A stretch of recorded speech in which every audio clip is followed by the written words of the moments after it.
ევროკავშირის სახელით ვაშინგტონში დონალდ ტრამპის ინიციატივით შექმნილი მშვიდობის საბჭოს პირველ ოფიციალურ შეხვედრაზე ევროკომისიის ვიცე-პრეზიდენტი და ხმელთაშუა ზღვის საკითხებში კომისარი დუბროვკა სუიცა ჩავა. ევროპელი დიპლომატი ამერიკის პრეზიდენტის სამშვიდობო ორგანიზაციის მხოლოდ ოფიციალურ მიღების ცერემონიასა და ღაზის სექტორის ირგვლივ დაგეგმილ მრგვალ მაგიდას დაესწრება. გადაწყვეტილების მიზეზად ბრიუსელში ასახელებენ ევროკავშირის მიერ აღებულ ვალდებულებას, ხელი შეუწყოს ცეცხლის შეწყვეტის შესახებ შეთანხმების აღსრულებასა და ომისგან განადგურებული ტერიტორიის შემდგომ აღდგენას.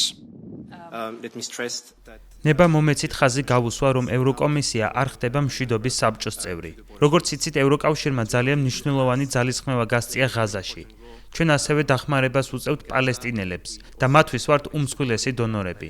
გასულ წელს ჩვენს პალესტინელებისთვის კომერციული პროგრამა შევიმუშავეთ, რომლის ოდენობა 1,6 მილიარდ ევროს მოიცავს.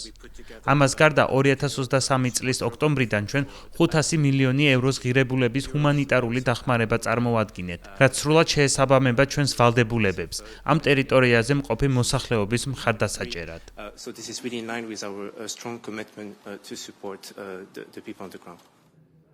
სამშვიდობო ორგანიზაციაში თეთრი სახლის ადმინისტრაციისგან ევრობლოკის სახელით მონაწილეობაზე მიწვევა ევროკომისიის პრეზიდენტმა ურსულა ფონ დერ ლაიენმა მიიღო, თუმცა როგორც ჩანს, დაძაბული ტრანსატლანტიკური ურთიერთობების ფონზე მან ამ მოწვევაზე უარი თქვა.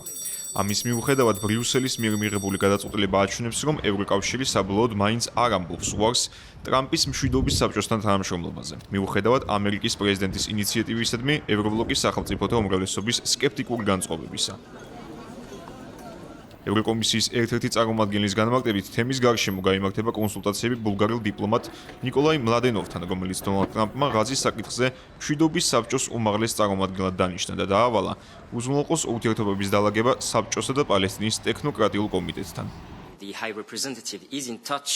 ევროკავშირის უმაღლეს წარმომადგენელს აქვს კომუნიკაცია საგარეო საქმეთა მინისტრებთან და როგორც იცით, მომდევნო კვირაში ჩვენ გვექნება შეხვედრა საგარეო საკითხებთან დაკავშირებით. ამ შეხვედრაზე დიპლომატები ბატონ ნიკოლაი მლადენოვთან განიხილავენ, კონკრეტულად რა დამატებითი ძალისხმევის ჩადება შეუძლია ევროკავშირს ღაზის სამშვიდობო გეგმაში.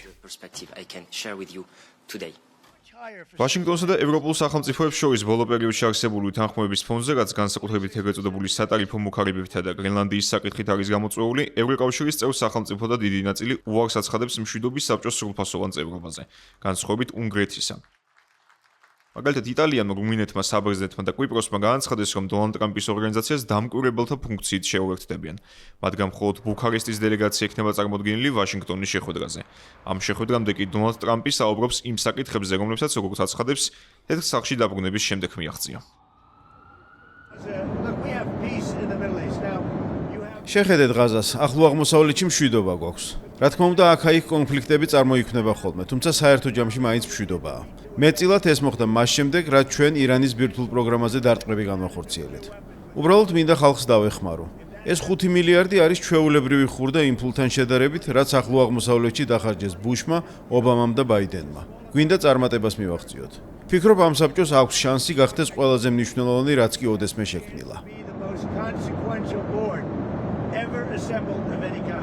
დონალდ ტრამპისგან მშვიდობის საბჭოს წევრობაზე მიწვევა მსოფლიოს არაერთმა სახელმწიფომ მიიღო. მუდმივი წევრობის სანაცვლოდ ქვეყნებმა 1 მილიარდი ამერიკული დოლარი უნდა გადაიხადონ.